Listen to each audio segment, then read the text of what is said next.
What are we talking about? How to deal with a crap turd piece of art. Crap turd. Take one.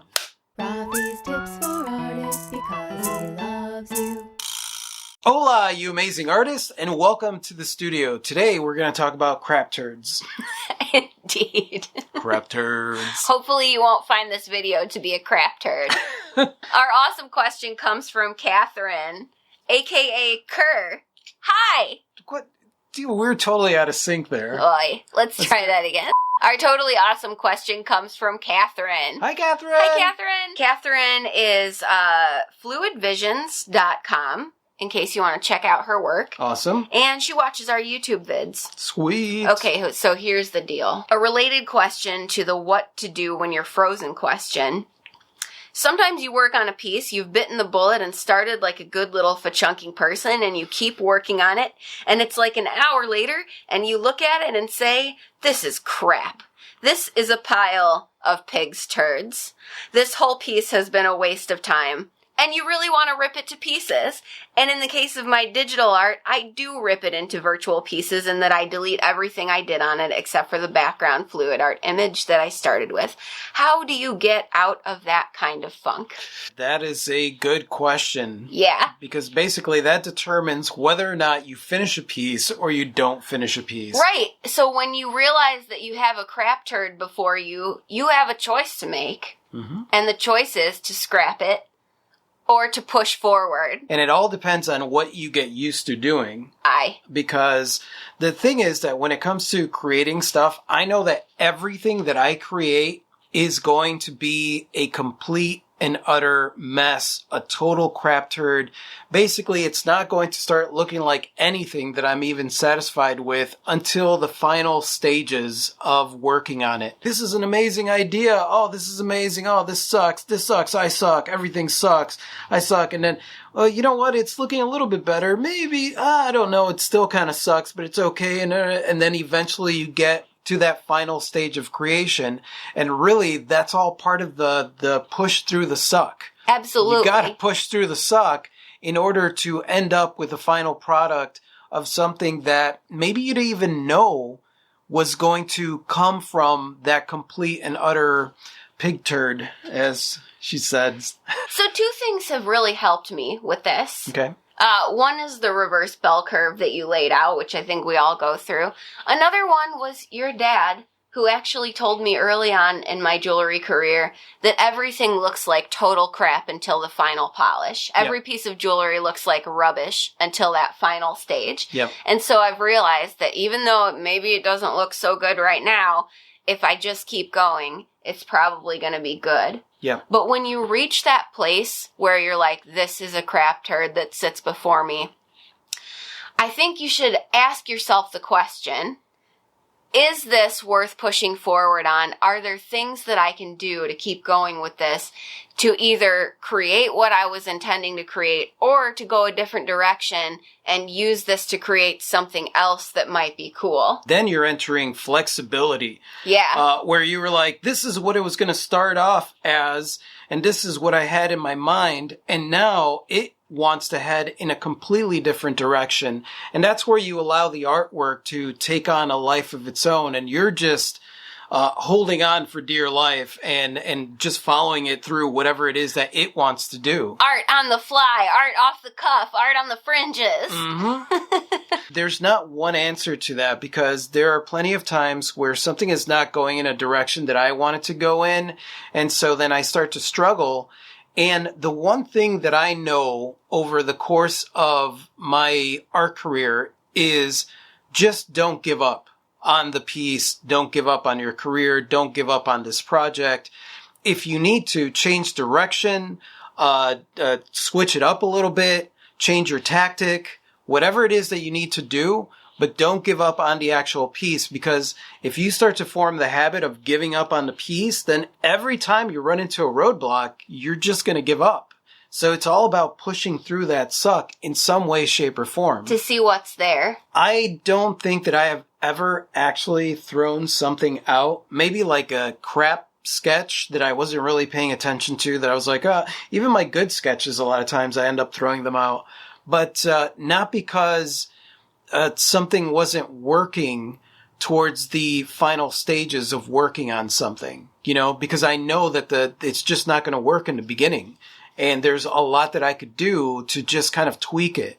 My paintings are, I think in one of the videos I talk about this, but my paintings are a series of micro mistakes and tweaks and micro mistakes and tweaks and micro mistakes and tweaks. And oh God, that sucks. Let me see. How can I make that work?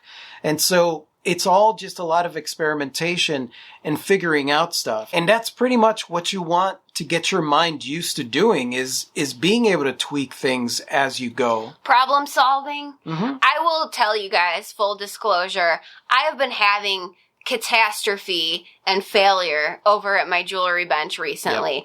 I have broken stones. I have snapped cords in half. I've had utter... One day she broke 2 stones. It's been ridiculous. And because I'm determined to keep going, I went into problem solving mode on each one. Okay, how can this be fixed? And if it can be fixed, what am I going to do to fix it? Yep. And then being patient, like, okay, I'm going to fix this part and then come back the next day. Because right now, I don't want to look at its face. Yeah, and do I need to head in a different direction while fixing this? How am I going to come back from this? Train your mind to be able to do that instead of just saying, you know what, this isn't working. Oh, yeah. And you throw it out, because then that'll just be your response. Every time something isn't working, you'll just throw it out. I had a component that was broken yesterday, and me a year ago would have chucked it in the garbage, but I thought, well, this is an opportunity to see if that I could solder something so delicate that I normally wouldn't attempt to fix. Yeah. And it was a success. Now, you say you haven't had very many instances, if any, where you've just completely scrapped it. I have. And I remember saying, oh my gosh, I just spent all day working on this thing. What a waste of time. And you said something to me that was a game changer. No, it wasn't a waste of time because you learned umpteen different ways how you don't want to do something. And so what's the lesson that you learned here? Yeah. About what you don't want to do versus what you do want to do. So even if you produce a complete crap turd that you're going to throw away or rip to pieces, what was the learning experience that you gained? I don't toss it. I don't chuck it. Basically, I look at that as a blank canvas, even if it already has paint and already has images on it. And then I look at it almost like one of those things where you look at the squiggly lines and you make an image out of it. Mm-hmm. Then I look at that and I turn it into something else. I completely change direction with the piece, utilizing what's already there as a motivation to get it done and create something else. Yeah, that's kind of what Catherine is saying. Is she takes all the layers back down to bare bones background image.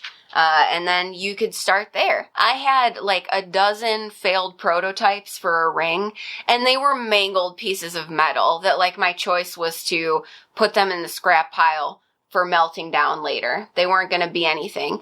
But I chose to go way rogue, position them, and photograph them creatively, and I called them failed prototypes, a sculpture garden, yeah. And I posted them to social media, and people really enjoyed seeing my failed prototype sculpture garden creation. I mean, that's the thing. You created another work of art out of my failed art. Yeah, I think that's brilliant. I think for the most part, we just take this process a little bit way too seriously, which is why we'd be like, oh no, I can't, I got to throw this out.